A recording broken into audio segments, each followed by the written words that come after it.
Okay, so here we are. We made it. Chapter 7 last. Is that okay? Should I scoot over here a little bit this way? Magic Mountain. Just finished reading the chapter 7. I started this. How old is this?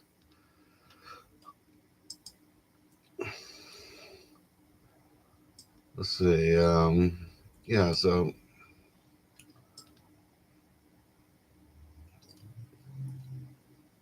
okay, so like a month ago. So yeah, it took me. I mean, Ulysses took almost 2 months. This only took me a month, and yeah, I don't know. I guess it was it was good. Some This is the third time I've read this. Um, it's kind of winds up. I mean, some characters like Maya Peppercorn shows up in the seventh chapter.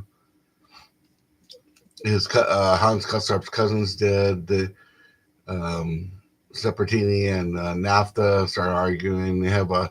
I didn't realize this. I know NAFTA died, but I didn't realize they had like a kind of a duel towards the end. So we'll get to that.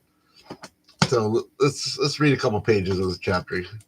He I mean, it's mostly from Hans Castorp's point of view, but the narrator kind of interjects himself in this one. Like the beginning of chapter 6, he started talking about time. The beginning of chapter 7, it's sort of the narrator is just talking to the reader. Can one narrate time as such in and of itself? Most certainly not. What foolish undertaking that would be. The story would go. Time passed, ran on, flowed in the mighty stream, and on in the same vein, with no one with any common sense could call that a narrative. It would be the same as if someone took the harebrained notion of holding a single note or chord for hours on end and called it music. Well, people have done that since then, or something close. Like classical music. I mean, they a lot of the stuff is holding a note as long as you can, not for an hour, hours on end, because the story is like music that, and then it fills it up so nicely and properly, divides it up so that there's something to it, something going on. To quote, with the melancholy reverence one shows to statements made by the dead, a few casual comments of the late Joachim, phrases that faded away long ago, and we are not even sure the reader is quite clear just how long ago that was. Time is the element of narration, just as it is the elements of life, is inextricably bound up with it as bodies are in space. It is also the element of music, which itself measures and divides time, making it suddenly diverting and precious and related to music. As we have noted, is a story which also can only present itself in successive events as movement towards an end, and not as something suddenly brilliantly present, like a work of visual art, which is pure body bound to time. And even if it would try to be totally here in each movement, would still need time for its presentation. So he goes on for a couple pages like that. This chapter. So let's see what happens in this chapter. Okay, the present chapter is one long proof of the fact that Hans Gestorp cannot, or at any rate does not, retain the lucid synthesis of the snow dream. He continues to coast through the Magic Mountain in a world of a state of confusion, and with Meyer Peppercorn, the Dutch plantation owner from Java, an Asiatic type, the author provides a third character for our hero to take as a guidepost. Although Meyer Peppercorn, Meyer is merely the Dutch equivalent of Milord, and Peppercorn suggests his flamboyant nature is not. pedagogically inclined. He is nevertheless a prize for inquiring youth on its travel. Like Sepertini and NAFTA, the Dutchman cannot live up to, as a human being, what he demands himself as a type. He too fails because of his extreme position. Described as a blurred personality with irregular features, totally unpredictable character, he is temperamental, illogical, and utterly irrational. Like the crumbling world around him, he cannot exercise enough self control to express one thing at a time. He wants to say everything at the same time, with the result that he says nothing. His unfinished and incoherent sentences indicate the hopeless task of doing justice to the range and intensity of his personality, having nothing at all to do with his mind or manners. The power he radiates lies in the mystical elemental realm of human existence. His personality is being, not meaning, as Mann puts it. He models Meyer Peppercorn after the forceful, ebullient, and renowned German dramatist Gerhard Hauptmann. By his mere presence, Peppercorn dwarfs Sepertini and NAFTA and exposes to ridicule their opposing intellectual stances. He dominates life at the sanatorium by appealing to people immediately. He tends to see himself as a priest of undiluted feeling and acts accordingly. Parodying Jesus at the Last Supper, he presides over the gambling table. And when the 12 patients fall asleep, he quotes the Lord's words at the sight of his disciples forsaking him on the Mount of Olives. The Dutchman moves his arm, but he moves them to a heathen prayer. Comparing life to a sprawling woman, he preaches the sacraments of pleasure. His language is highly sensual and highly religious because he considers himself not merely a priest of Jesus, but also one of Dionysus. He is the incarnation of the divine reveler, celebrating the mystical union of flesh and spirit. Hey, he's kind of like he likes to go to Burning Man or something. Meyer Peppercorn's charismatic features are developed to the fullest in this scene where he leads a group of patients on a hike to a waterfall. Palms turns towards them, and wine cup in hand, he captivates his followers completely. His personality never fails to rally people behind him, even those ordinarily interested in Sepertini's and NAFTA's debates. In spite of his own powers, Peppercorn cannot make himself understood because the wild waters drown out his words. He is happily exposed to even a more elemental force than he is himself, namely nature. His great influence over others is set against his weakness where coping with life is concerned. This is a major problem for him. He admits that the defeat of his feelings, their overthrow, when confronted with life, that is impotence. As a result, Peppercorn commits suicide, which, like everything else about him, is done to the nth power. The dual aspect of his character, that of wielding power over certain people and completely yielding to others, rather resembles that of Claudia, now his steady companion. Claudia ridicules and even humiliates Hans when he addresses her in the familiar. He tells her that he has waited for her return and asks if she still has the X-ray portrait ever since her departure.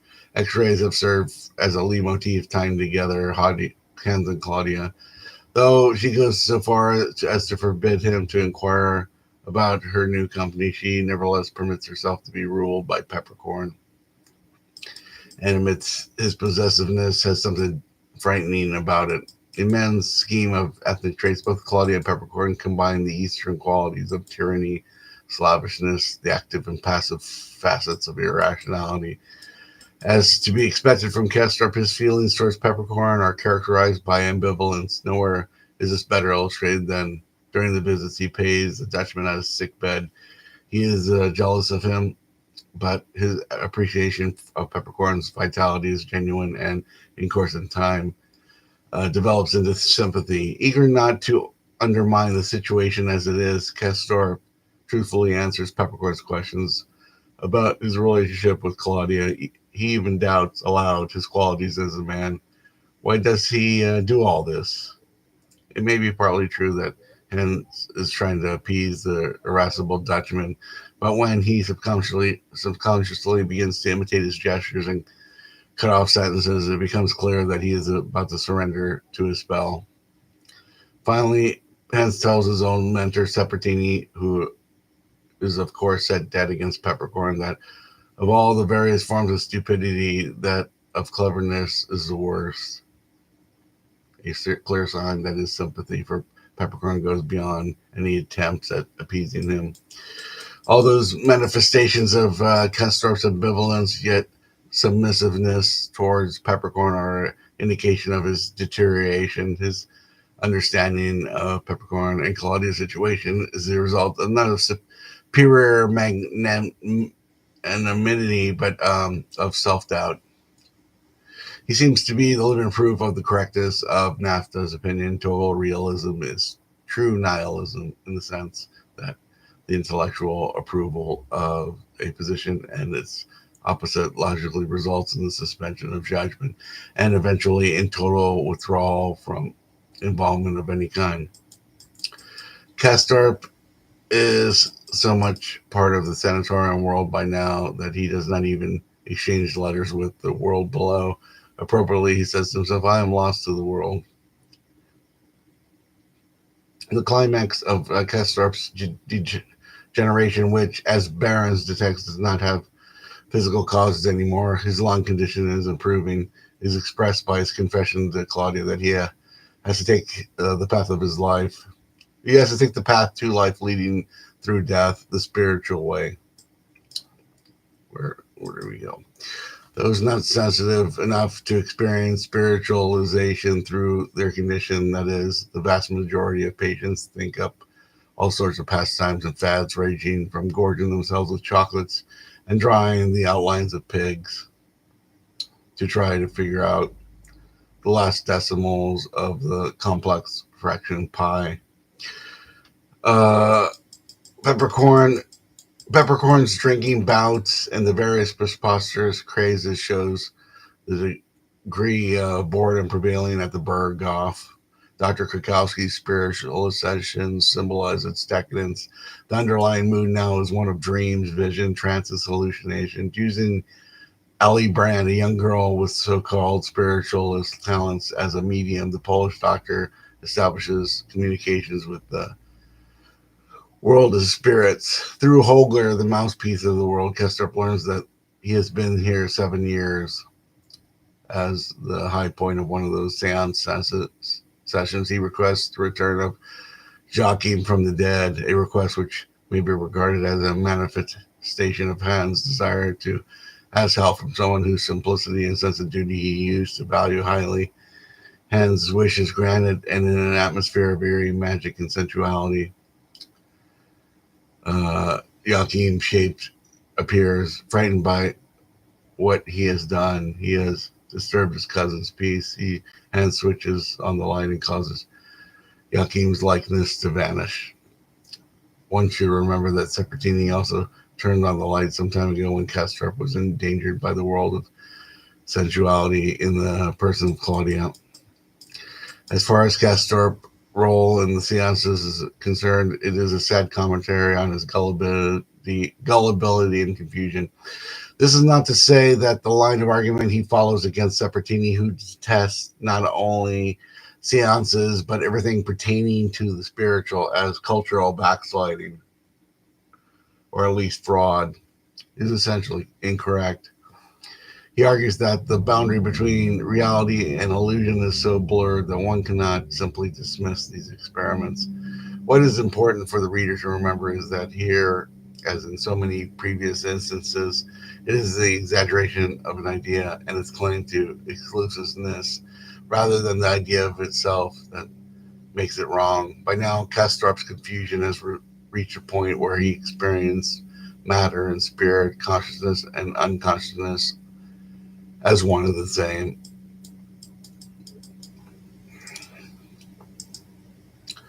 Okay, let's see. All through the novel, the artificial maintenance of opposites and the resulting belief in a strong dual holistic principle have been shown to be detrimental to life.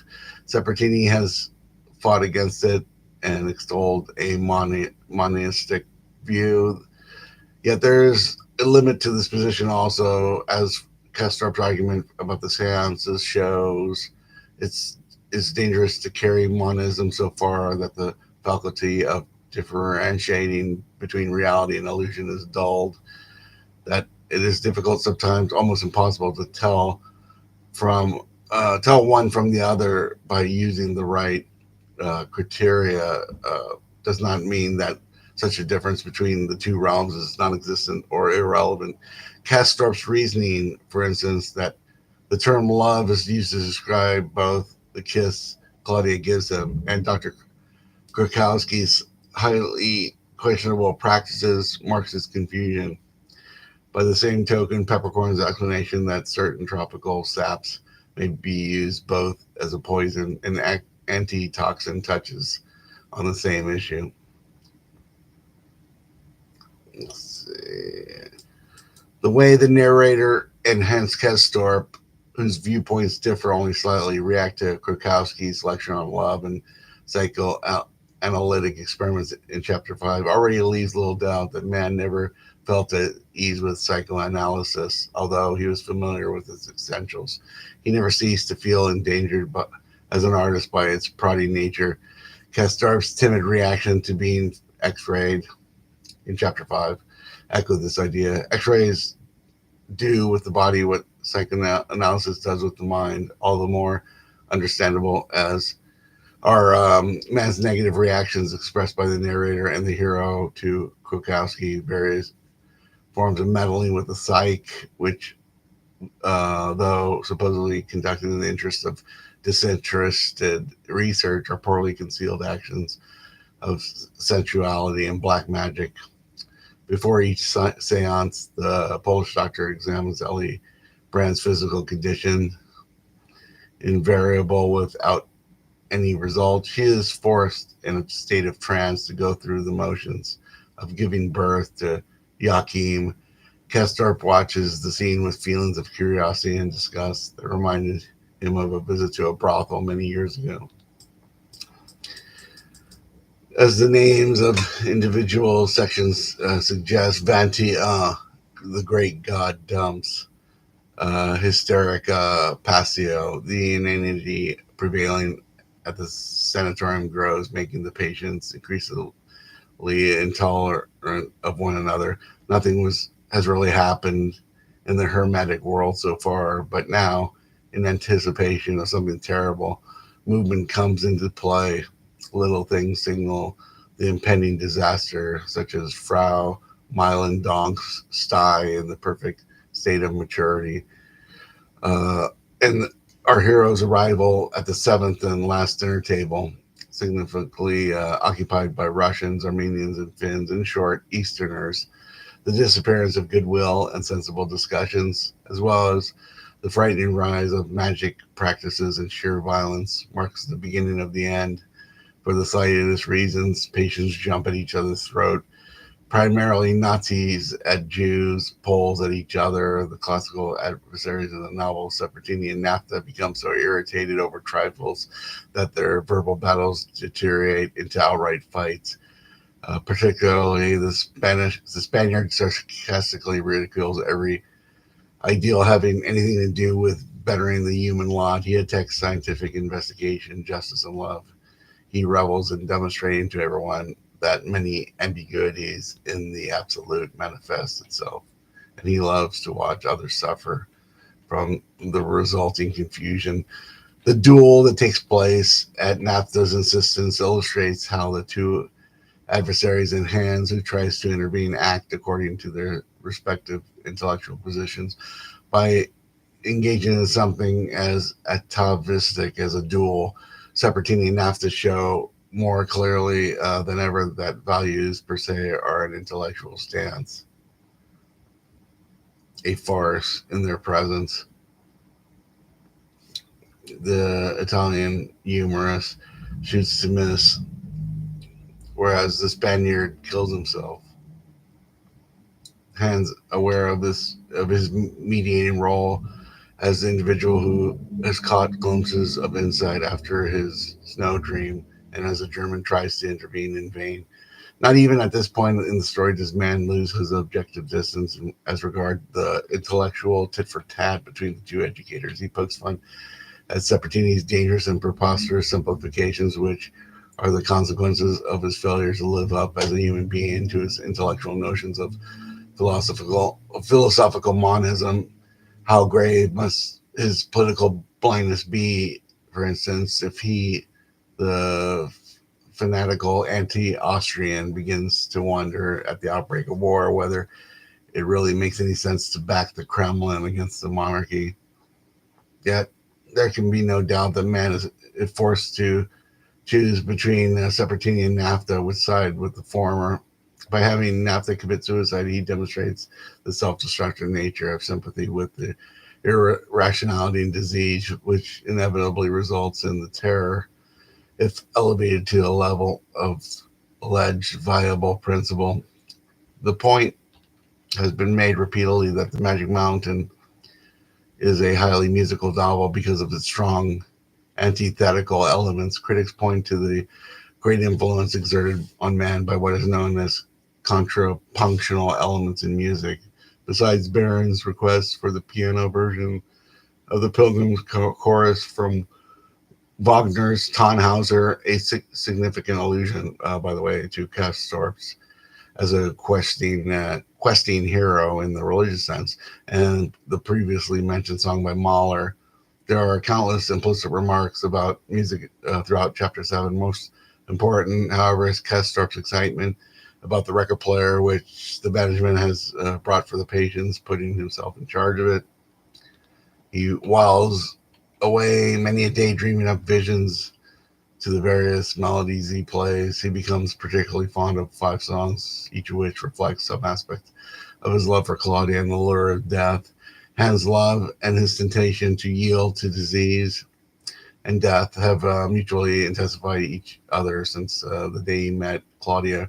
Remembering how Sapertini calls certain phenomena in modern life cultural black sliding, he realizes self conquest would be the only way of getting rid of his feelings for her and his love for the tunes haunting him. But then, what enchantment is there in these songs? Aren't they worth dying for? His growing fondness for this highly romantic music is the clearest manifestation yet of his intricate relationship between music and death. It has overshadowed his entire existence at the Bergdorf and increases now that his end is near. Verdi's Ada intrigues him with its romantic concept of death. The message of Carmen is that the gratification of love leads to death. Carmen, the gypsy who cannot understand why her soldier lover must leave her, drops him for a matador. The jilted lover stabs her to death.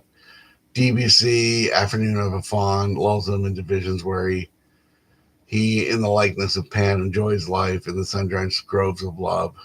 Valentine's song from uh, Gounod's opera Faust brings back memories of Joachim's likeness in his mind as it appeared during the seance.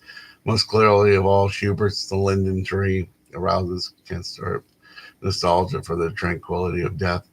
His flirtation with death is the main theme of all these songs. It bears out man's old belief that music is essentially a non-rational, if not anti-rational medium, which tends to dull man's senses to the point of causing him to flee responsibility in specific and life in general. Castorp's end, and with it, the end of the novel comes abruptly. It is important to bear in mind that the end does not result from an inner logic of his development. His continued confusion long after his promising insights after the snow dream shows that he has not changed at all, and he will not change up here. Only his release from the world of the Magic Mountain can possibly make him change. That his return to the flatland takes place in his 7 year, only underlines man's arbitrariness in timing it, for he uses 7 in a magical, mystical, rather than a strict or arithmetic sense. The total immersion in timelessness and spacelessness Castorp experiences now is most symbolically described in his vision of the seaside landscape of dimensionless sand. Deceptive and fascinating sand and sea have replaced snow as the symbols of confusion and sterility. What the two scenes, snow and by the ocean of time, have in common is the use of these symbols and Castorp's realization that there can be no time where there's no motion, that the experience of time is a correlative of measurable space. Hence, have been dropped all along that, as the narrator puts it, the pace of the story of contentual time has so increased that there's no more holding it. And indeed, time does move faster and faster, racing towards the edge of the magic mountain beyond which Castorp's existence will be reabsorbed by the spear of carefully measured time, this condensation of events. And the third of our hero's travels expresses man's attempt to get across the point of to the reader that in Castorp's mind everything is registered as happening simultaneously. Just how time quickly passes, nobody knows, not even the narrator. Man, always eager for his readers to identify with Castorp, and the narrator uses vagueness to draw them closer to one another.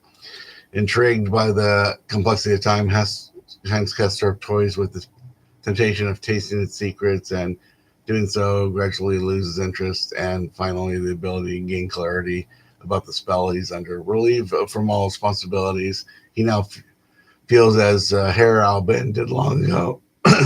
Albin, knowing that he was bound to die, willingly resigned himself to the life of an aimlessly drifting candidate for death. While it is true that various circumstances evaded Hans' lack of will to extricate himself from the situation, there is some question as to whether we should excuse his lackness. The answer to this question will help determine whether we should consider Castorp's education as a success or failure, and whether he accomplishes his ideal as envisioned by the author.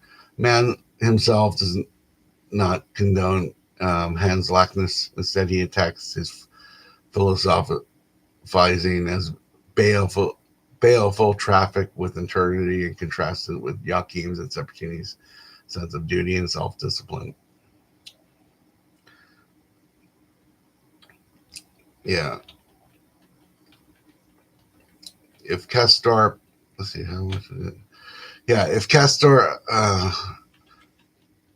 Castorp's end does not come about through an inner logic of this development, is it equally important to remember that it does not result from an act of will on his part, but through events acting upon his fate from outside the magic mountain. The whirl hurls him back into the flatlands, where paradoxically he will have to fight against his faithful mentor Sabatini on the real battlefield. Go and fight bravely. More than that can no man, are the Italian's last words to him, ringing with all the fervor of active engagement, but also with the tragic realization that he who becomes engaged wholeheartedly may easily meet death. This, of course, is a message of Castorp's whole building rees. Life and death are but two aspects of one and the same phenomenon, neither of which can justly claim to exist independently of the other. Love alone, as he realizes in his snow dream, is the transcending element through which humanity may gain peace. This is why he sings Schubert's The Linden Tree, the symbol of longing for love and peace, just as the narrator loses track of him marching towards the flaming front. That Castorp's deliverance from his spell comes about through his condemnation to the horrors of wars, therefore no contradiction. The risk of death is the only chance he has of becoming adjusted to some measure of purposefulness in real life again, of attaining purification and eventual moral regeneration for himself, and on another level for post-war European society. He has certainly traveled the perilous roundabout path to life, the one to which he himself, life's delicate child, refers as one that leads through death. the point is that he, the sum total of all his educators, and yet also much more than that, could not have traveled any other road. So there you have it. That's the end of the book. The book kind of ends kind of like, like I said, there they start doing seances. They he starts arguing with Meyer Peppercorn. The two main the two other guys have a duel, and NAFTA shoots himself. Peppercorn does he commit suicide? I don't remember that part, but maybe he did. But he dies. He died. Maybe he killed himself just because he didn't want to. He was ill. Didn't want to prolong the illness. And let's see how we go. So we've been going 30 minutes. So that's pretty good. So that's the end of The Magic Mountain. One of the best books of all time. You should read it. It's very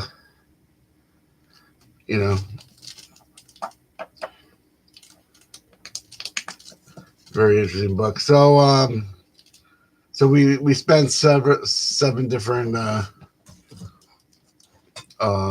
episodes on that one. This next book we have here is a short book.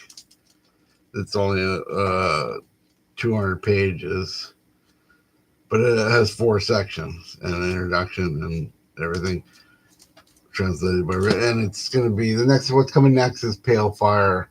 So I'll probably do 4 episodes. I don't know how I'm going to do it because all the sections it's kind of like it's an intertextual book. The chapters, the first chapter, they're all related. They're all kind of simul. You can read it, these chapters in any form there. So Pale Fire by Nabokov. I was going to do another book, but seeing some of the other videos, it seemed like Pale Fire was like the best one. Probably, eventually, maybe that's. I wanted to do the best books and the most slightly more difficult books. So maybe Pale Fire is Nabokov's greatest book. Okay, so thanks for reading this book with me. We're gonna do Pale Fire, a few more books. We don't know. I don't know if I'm gonna. Pale Fire will have 4 episodes. I don't know if all these books will get like the large treatment, summaries and whatnot. But maybe it'll be like a short 10-minute videos like the other ones. So I'm not really sure, but we'll try to do like we'll do maybe about 5 books in depth. This is the second one, Ulysses, and I'm gonna do the Ulysses 80 thing next year. So I don't know if they do videos or what's going on, but there'll be some reports from the front for that one. So thank you for listening. I hope you enjoyed the book. I have a little a thing here. If you go to my community, you can have a poll. There's a poll there. What book I'm going to read next? And we've done Thomas Mann, and somebody voted for Nabokov, so I'm doing that one next. So, and after that, I'm going to do Faulkner, Malcolm Lowry, Thomas Hardy, or let's see, make a comment there. Okay, great. Okay, it's Alexander Lawrence, The Portable Infinite, and just to plug my book again, I spilled some water on it. The Analog Body is out. I'm going to be reading November 24th in downtown LA. Okay. See you then. I see somebody's like joined us. Any questions? I'm about to shut this off. So did you have a question, real quick? Let's see. What else? What else do we got? Okay. Yeah, I'm just kind of.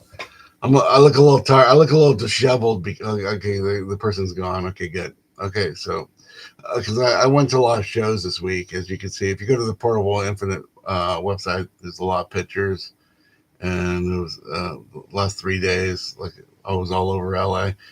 And I'd like to go see the Bug Club tomorrow, but I don't think that's possible. But so we'll we'll start on Pale Fire. I'm